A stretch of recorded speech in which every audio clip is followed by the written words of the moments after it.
Hello students, আজকে আমাদের topic হচ্ছে ক্লাস ইলেভেনের একটি পোয়েম মাই লাস্ট ডাচেস। লিখেছেন কে? Robert Browning. ডাচেস হচ্ছে কথার আমাদের এখানে যেমন রাজা এবং রানীকে, রাজাকে কিং বলা হয় এবং রানীকে কুইন বলা হয়, তেমনি যেহেতু যেহেতু একটা দেশের একটি পোয়েম, তাই ইতালিতে রাজাকে বলা হয় ডিউক এবং ডিউকের যে স্ত্রী বা ওয়াইফ অর্থাৎ রানী, তাকে বলা হয় ডাচেস। তাহলে এখানে ডিউকের লাস্ট ডাচেস অর্থাৎ ডিউকের লাস্ট রানীর ব্যাপারে এই পোয়েমটা বলা হয়েছে। কোথাকার ডিউক, কোথাকার রাজা ছিল না, নর্দার্ন ইতালি, উত্তর ইতালিতে ফেরারা বলে একটি জায়গা ছিল। সেই ফেরারা জায়গার রাজা ছিল ডিউক এবং তার লাস্ট রানী লাস্ট ডাচেসের ব্যাপারে এই পোয়েমটা লেখা হয়েছে।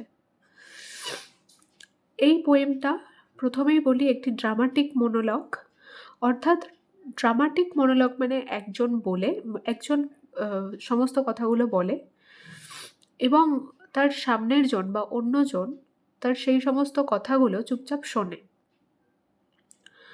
তাহলে সেটাকে ড্রামাটিক মোনোলগ বলে। এখানেও ডিউক তার লাস্ট ডাচেসের ব্যাপারে এই সমস্ত কথাগুলো বলছে অন্য একটা লোককে, যে এসেছে ডিউকের প্রাসাদে ডিউকের সাথে কথা বলতে। তো ডিউক সেই ব্যক্তিকে তার লাস্ট ডাচেসের ব্যাপারে বলছে আর সেই লোকটি শুনছে ডিউকের কথাগুলো।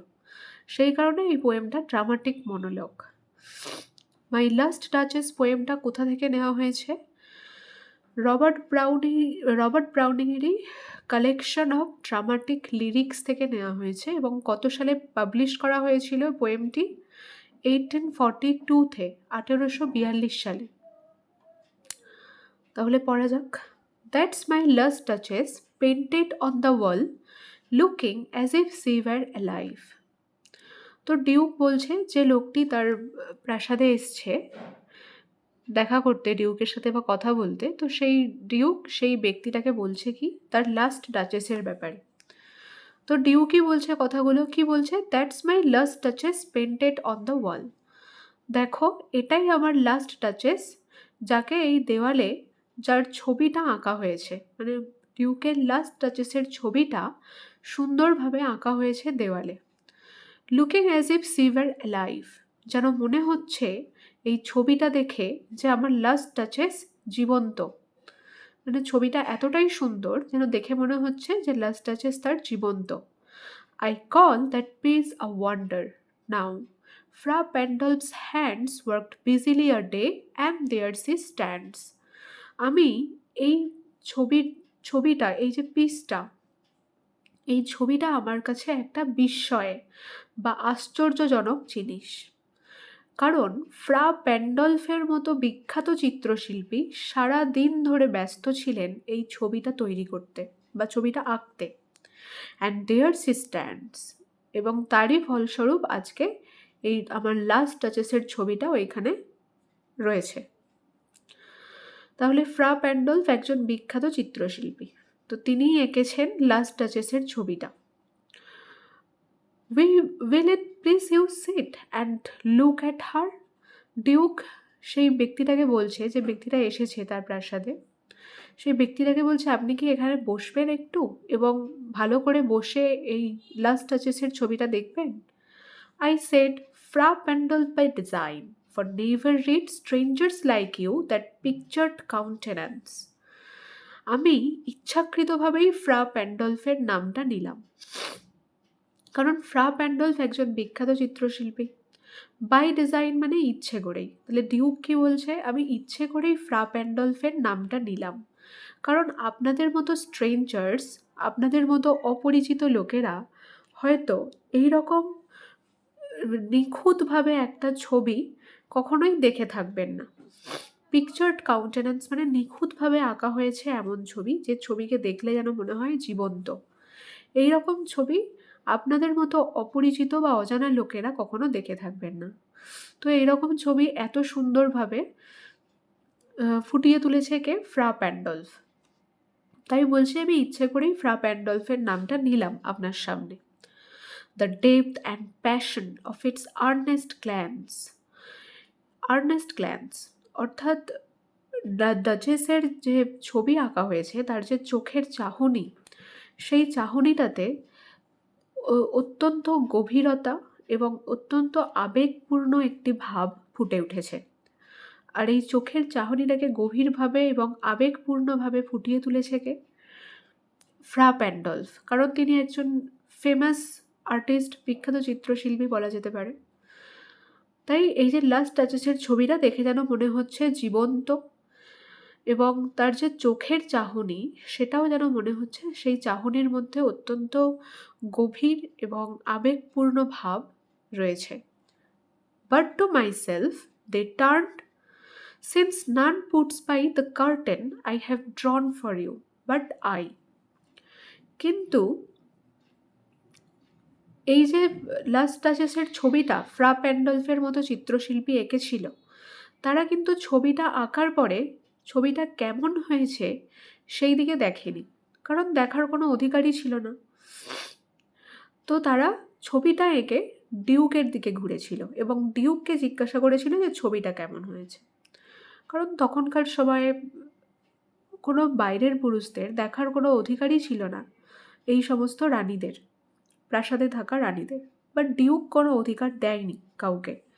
ডিউক চাইতো তার রানী তার প্রাসাদেই থাকুক, কোনো অন্য পুরুষের সামনে না যাক, তারই সাথে কথা বলুক, তারই সাথে হাসুক, অন্যের সামনে নয় বা অন্যের সাথে নয়। তো সেই কারণেই এই যে ফ্রা প্যান্ডলফের মতো চিত্রশিল্পী যে নিজের পুরো ছবিটা এঁকেছে, ছবিটা আঁকার পরে সেই ছবিটা কেমন দেখতে হয়েছে সেটা দেখার কোনো অধিকার ছিল না। পুরো ছবিটা আঁকার পরে তারা ডিউকের দিকে ঘুরে যায় এবং ডিউককে জিজ্ঞাসা করে যে ছবিটা কেমন হয়েছে। Since none puts by the curtain I have drawn for you, এই ছবিটাতে পর্দা দিয়ে রাখা ছিল, পর্দা দিয়ে ঢাকা ছিল ছবিটা। আর এই পর্দা আজকে শুধু আমি আপনার জন্য সরিয়েছি, আপনার দেখার জন্য। ডিউক বলছে এই ব্যক্তিটাকে, যে ব্যক্তির সাথে এতগুলো কথা বলছে তার লাস্ট টাচেসের ব্যাপারে। And seemed as they would ask me if they durst how such a glance came there. আর তাদেরকে দেখে মনে হচ্ছিল যে তারা যদি সাহস পেত তাহলে হয়তো আমাকে জিজ্ঞাসাই করে ফেলতো যে এরকম একটা আমার লাস্ট টাচেসের মতো সৌন্দর্য বা সুন্দর রানী আমার প্রাসাদে এলো কী করে। So not the first are you to turn and ask thus. তাই আপনিই প্রথম নন যার মনে হয়তো এরকম প্রশ্ন এসেছে বা এরকম জিজ্ঞাসা করার ইচ্ছে গেছে যে এত এই সৌন্দর্য আমার প্রাসাদে এসেছিল কী করে। আপনিই প্রথম নন, আপনার আগেও ওই চিত্রশিল্পীদের মধ্যেও এই একই প্রশ্ন জেগেছিল, কিন্তু তারা কেউই সাহস পায়নি আমাকে এই প্রশ্ন জিজ্ঞাসা করার। Sir, it was not her husband's presence only called the spot of joy in the duchess চিক।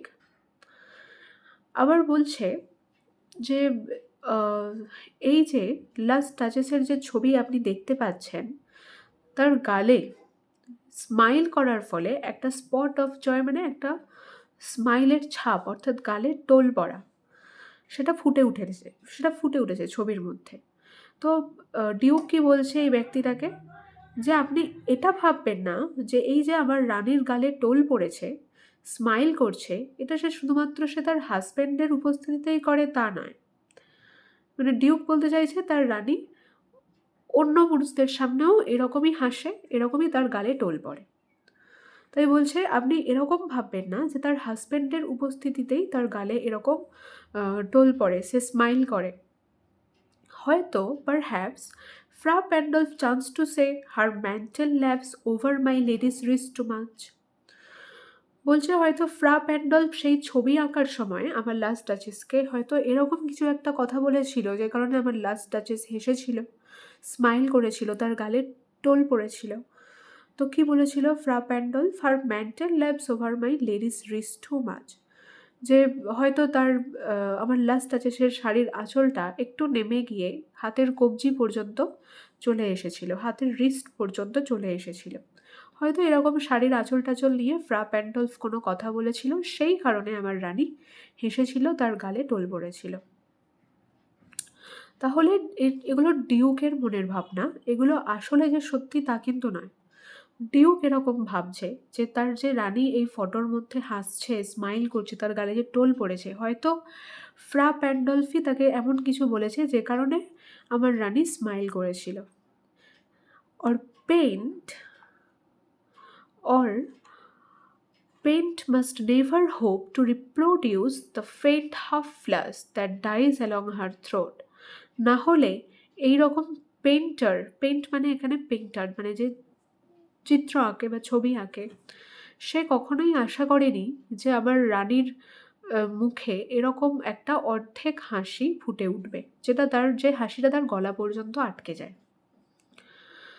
হয়তো নিশ্চয়ই ফ্রা প্যান্ডলফ এমন কিছু বলেছিল, না হলে আমার রানী এরকম অর্ধেক হাসি হাসতো না। আমার ওই পেন্টার কখনো আশাই করেনি হয়তো যে আমার রানীর মুখে এরকম একটা অর্ধেক হাসি ফুটে উঠবে যেটা তার গলা পর্যন্ত আটকে যায়। তাহলে ডিউকের প্রাসাদে রানী কীরকম থাকে, তার লাস্ট টাচেস কীরকম থাকতো? কারোর সামনে কথা বলা যাবে না, কারোর সামনে হাসা যাবে না, আর যদিও হাসতো কেউ কিছু বলার ফলে সেটা তার গলা পর্যন্তই আটকে যেত। সাচ স্টাফ ওয়াজ কোর্টেসি, সি থট। এবার কেউ কিছু যদি বলে তাহলে তার সামনে হাসতে হয়, কিংবা কেউ যদি আমাদের ছবি আঁকে বা ফটো তোলে তাহলে তাদের সামনেও স্মাইল করতে হয়, এটা একটা ভদ্রতা। তো ডিউক কি বলছে, এই যে কারো সামনে হাসতে হতো, সে যেহেতু চিত্রশিল্পী তার ছবি আঁকছে তাই তার সামনে হাসাটা একটু, এটা হচ্ছে একটা কোটেশি, একটা ভদ্রতার ছাপ বলা যায়, এটা রানী মনে করতো। And cause enough for calling up that spot of joy, আর সেটাই হয়তো কারণ ছিল তার মুখে বা তার গালে এরকম টোল পড়ার, তার মুখে এরকম হাসি ফুটে ওঠার। She had a heart, how shall I say, too soon made glad, too easily impressed. রাজা কি বলছে তার রানীর ব্যাপারে আরও, যে রানীর একটা মন ছিল, কি বলবো আমি, রানী খুব সহজেই আনন্দিত হয়ে যেত, মানে একটু একটুতেই খুশি হয়ে যেত। টু ইজিলি ইমপ্রেসড, খুব সহজেই কোনো কিছু দেখে ইমপ্রেস হয়ে যেত, মুগ্ধ হয়ে যেত। She liked whatever she looked on, আমার রানী যে দিকেই তাকাতো সেই জিনিসটাকেই সে পছন্দ করতো। And her looks went everywhere, এবং রানী সমস্ত দিকেই তাকাতো, দেখতো।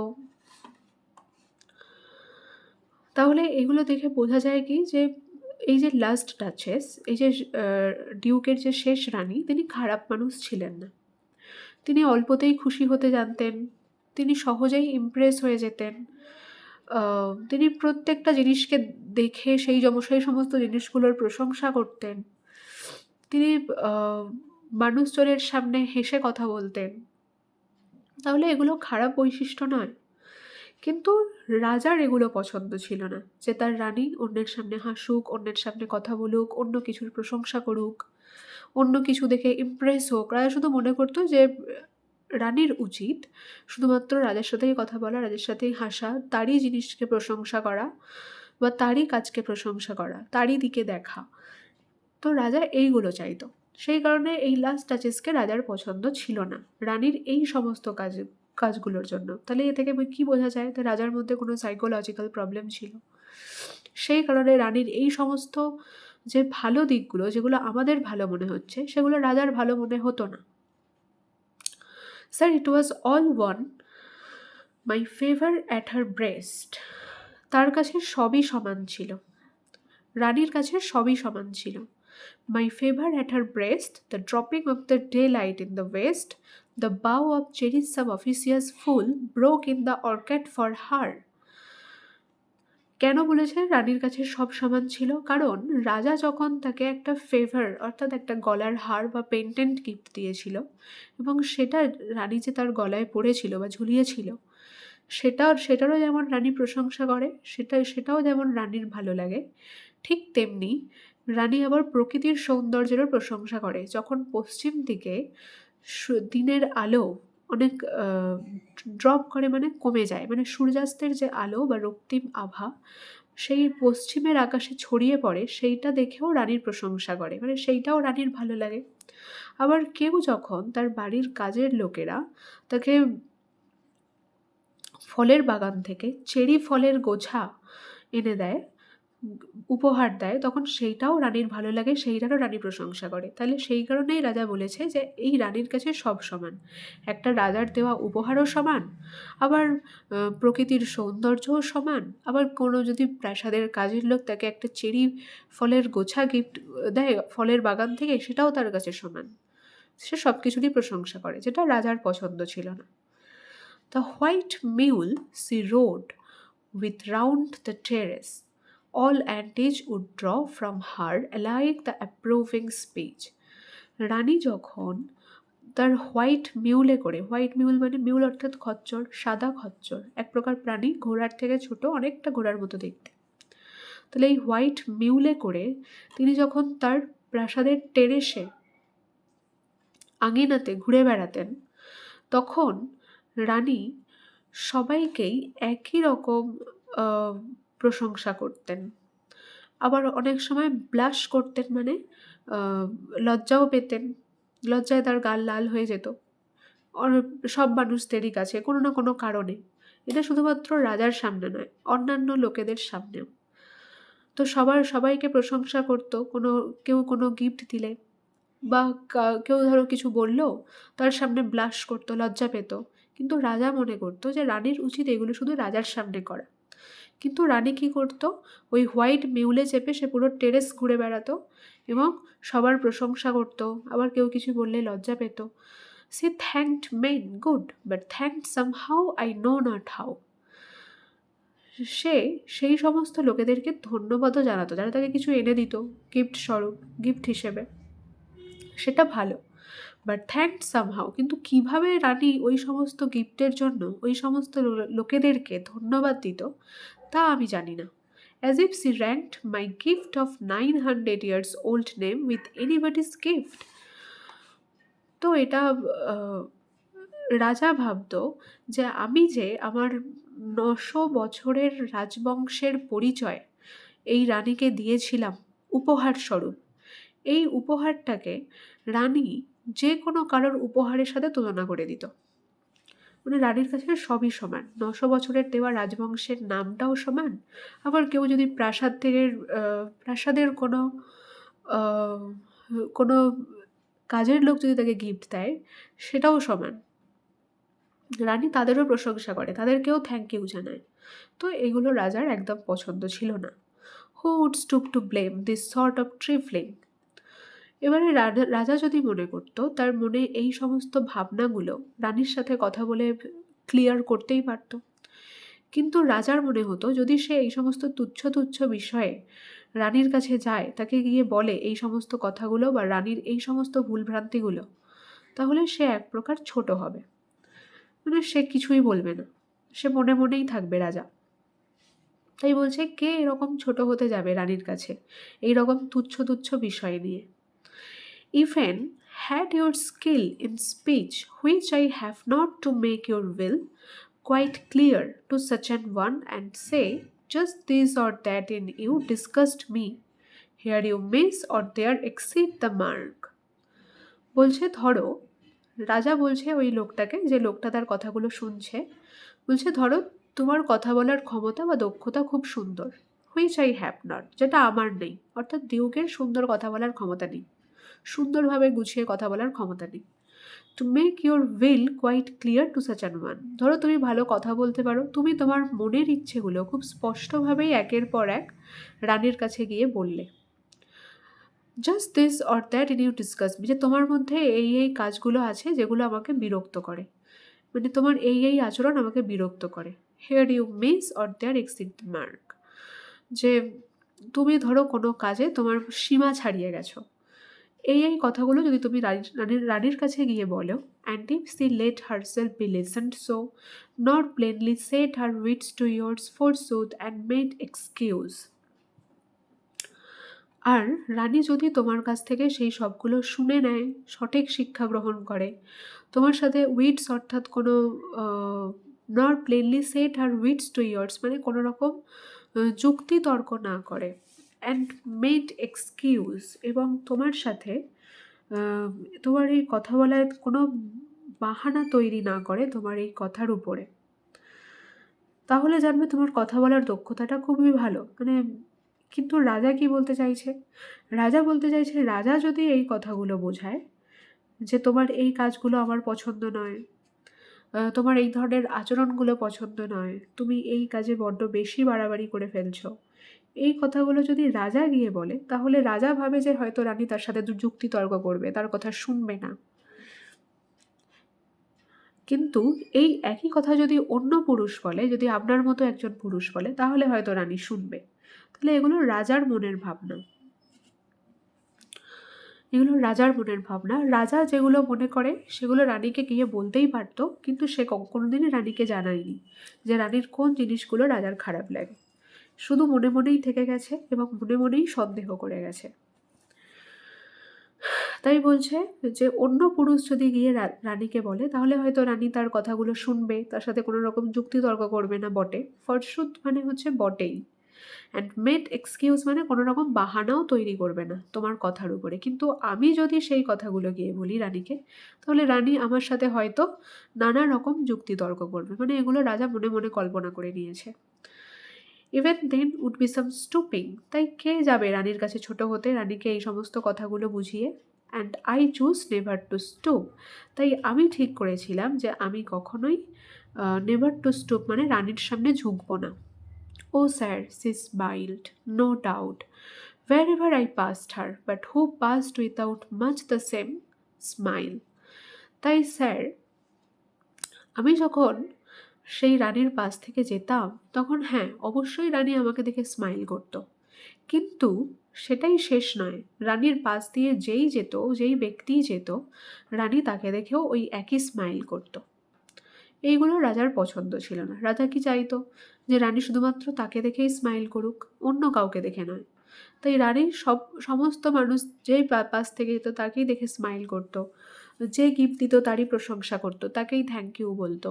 কিন্তু রাজার মনে হতো, রাজার কাছে মেটেরিয়াল বিউটি মানে কোনো দামি দামি জিনিস বা তার 900 বছরের রাজবংশের পরিচয়, এই সমস্ত উপহারগুলো রাজা বড় বলে মনে করতো। তো রাজা ভাবতো কি, রানীর এই সমস্ত উপহারের বেশি দাম দেওয়া উচিত, অর্থাৎ রাজার দেওয়া উপহারের বেশি দাম দেওয়া উচিত। প্রাসাদের অন্যান্য কি কাজের লোকেরা কোথায় কে চেরি ফল এনে দেয়, ওই সমস্ত গিফটের কোনো দামই থাকা উচিত নয় রানীর কাছে। কিন্তু রানী ভালো ছিল, রানী ছোট গিফট হোক বড় গিফট হোক সবারই সমান প্রশংসা করত, যেগুলো রাজার পছন্দ ছিল না। আবার এখানে কি বলছে, যে রানীর পাশ দিয়ে যেত তাকে দেখেই রানী স্মাইল করতো, এটাও রাজার পছন্দ ছিল না।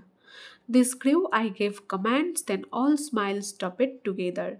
তো রানীর মধ্যে এই সমস্ত আচরণগুলো বাড়তেই থাকলো দিনের পর দিন। তাই একদিন আমি অর্থাৎ ডিউক রাজা আদেশ দিলেন তার কোনো প্রাসাদের লোককে বা তার কাজের লোককে, রাজার কাজের লোককে কি আদেশ দিলেন, আর রানীকে মেরে ফেলার। তো সেই দিন অল স্মাইল স্টপেড টুগেদার, সেই দিন রানীর সমস্ত হাসি একসাথে বন্ধ হয়ে গেল। তাহলে রানীর এই সমস্ত আচরণগুলো রাজা সহ্য করতে না পেরে কাউকে আদেশ দিয়ে দিল রানীকে মেরে ফেলার, এবং সেই দিনই রানীর সমস্ত হাসি বন্ধ হয়ে গেল একসাথে। তাহলে রাজা কোনোদিনই তার মনের কথা খুলে বলেনি রানীকে। দিনের পর দিন নিজের মনের মধ্যে সন্দেহ বাড়াতে গেছে। আর কি মনে করতো রাজা, যে রানীর সামনে গিয়ে খুলে কথা বললে রানী হয়তো যুক্তিতর্ক করবে, তার সাথে বাহানা দেবে নানা রকম।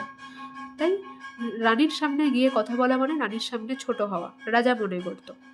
তাই কোনো রকমই কোনো কথা ক্লিয়ার না করে, এই নিজের মনের মধ্যে সন্দেহ বাড়িয়ে একদিন রাজা তার কাজের লোককে আদেশ দিয়ে দিল রানীকে মেরে ফেলার, এবং সেই দিনই রানীর সমস্ত হাসি বন্ধ হয়ে গেল একসাথে। There she stands as if alive, আর আজ দেখো ওই ছবির মধ্যে রানী দাঁড়িয়ে আছে, যেন মনে হচ্ছে ছবিটা দেখে সে জীবন্ত। Will it please you rise, we will make the company below then. বলছে কি, রাজা বলছে যে সেই ব্যক্তিটাকে, যে ব্যক্তিটাকে এতক্ষণ ধরে তার লাস্ট টাচেসের গল্প শোনালো, সেই ব্যক্তিটাকে বলছে আপনি কি এবার উঠবেন? তাহলে আপনি যদি ওঠেন এখান থেকে, তাহলে আমরা একসাথে নিচের তলায় যাব, নিচে যারা লোকজন আছে তাদের সাথে গিয়ে কথা বলবো। I repeat the count, your master's known munificence is ample warrant that no just pretense of mine for dowry will be disallowed, though his fair daughter's self, as I avowed as starting, is my object.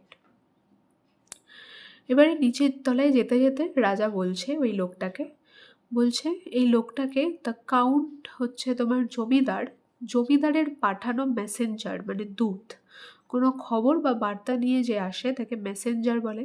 তাহলে এই যে লোকটাকে এতক্ষণ ধরে Duke তার last টাচেসের গল্প শোনাচ্ছিল, এটা জমিদারের পাঠানো কোনো মেসেঞ্জার বা দূত। তো রাজা কি বলছে, the count your master's known মিউনিফিসেন্স,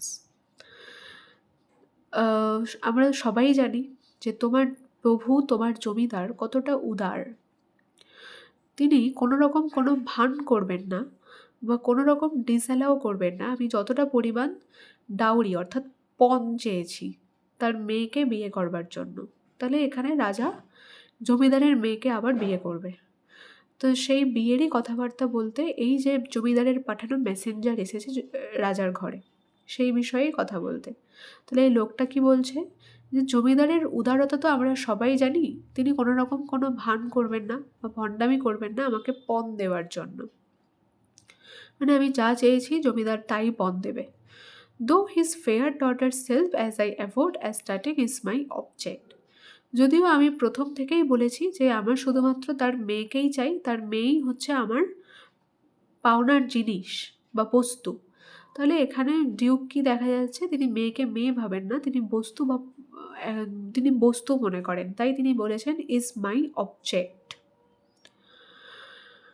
তাহলে এখানে একদিকে কি দেখা যাচ্ছে, ডিউকের পণও চাই, আবার এই জমিদারের মেয়েও চাই, এবং সে যে তার লাস্ট টাচেসকে মেরে ফেলেছে সেই নিয়েও তার বিষয়ে তার মধ্যে কোনো রকম আফসোস নেই। তাই এখানে ডিউকের নির্মম আচরণ, নিষ্ঠুর আচরণ, লোভী মনোভাব এই সবটাই প্রকাশ পায়, এবং মেয়েদেরকে বস্তু মনে করা এটাও প্রকাশ পায়। নেই, we will go together down sir, এবারে আমরা একসাথে যাব নিচে। ডিউক বলছে ওই লোকটিকে, স্যার নোটিস নেপচুন। নিচে নামতে নামতে ওই লোকটাকে ডিউক দেখাচ্ছে একটা ছবি। কিসের ছবি না, নেপচুনের ছবি। এটাও ওই ইতালি, রোম এদের সব সমুদ্রের দেবতা নেপচুন। তো এই নেপচুনের ছবি দেখাচ্ছে ডিউক, যেটা ডিউকের প্রাসাদে রয়েছে। দো টেমিয়া সি হর্স, এই নেপচুন কি কি করছে ওই ছবিতে, তার সমুদ্রের তার যে সামুদ্রিক ঘোড়া সেটা সে চালনা করছে। Thought a rarity which Claus of Innsbruck cast in bronze of me, বলছে কি এই যে নেপচুনের ছবি এটাও খুব রেয়ারিটি অর্থাৎ খুব কম পাওয়া যায় এখানে, মানে কারোর বাড়িতে নেই বললেই চলে, কিন্তু এখানেও রাজার অহংকার প্রকাশ পাচ্ছে যে কারোর বাড়িতে যেটা নেই নেপচুনের ছবি সেটা রাজার প্রাসাদে রয়েছে। আর সেটা কে এঁকেছে, ক্লজ বলে একজন বিখ্যাত চিত্রশিল্পী, ইন্সবার্গের, ইন্সবার্গ কোনো জায়গার নাম, সেই ইন্সবার্গের ক্লজ বিখ্যাত চিত্রশিল্পী যিনি, তিনি এই নেপচুনের ছবিটা এঁকেছেন, ব্রোঞ্জের মধ্যে বাঁধানো ছবিটা, ফর মি আমার জন্য। তাহলে এই হচ্ছে মাই লাস্ট টাচেসের পোয়েম, যেখানে ডিউকের অত্যন্ত নির্মম নিষ্ঠুর আচরণ প্রকাশ পায় এবং লোভী মনোভাবও আমরা দেখতে পাই, যেহেতু তার মধ্যে তো কোনো আফসোস নেই। সেকেন্ড আবার তিনি আবার বিয়ে করতে চলেছেন জমিদারের মেয়েকে, এবং তার কাছ থেকে আবার তার বাবার কাছ থেকে পণও চেয়েছেন, এবং তিনি অত্যন্ত অহংকারী, তার প্রাসাদের প্রত্যেকটা জিনিসকে তিনি অত্যন্ত গুরুত্বপূর্ণ বলে মনে করেন, দামি বলে মনে করেন। তিনি এটা মনে করেন আমার প্রাসাদে যেটা আছে সেটা অন্য কারোর কাছে থাকতে পারে না। So guys, if you like this video, please subscribe my channel, like and share my video. Thank you.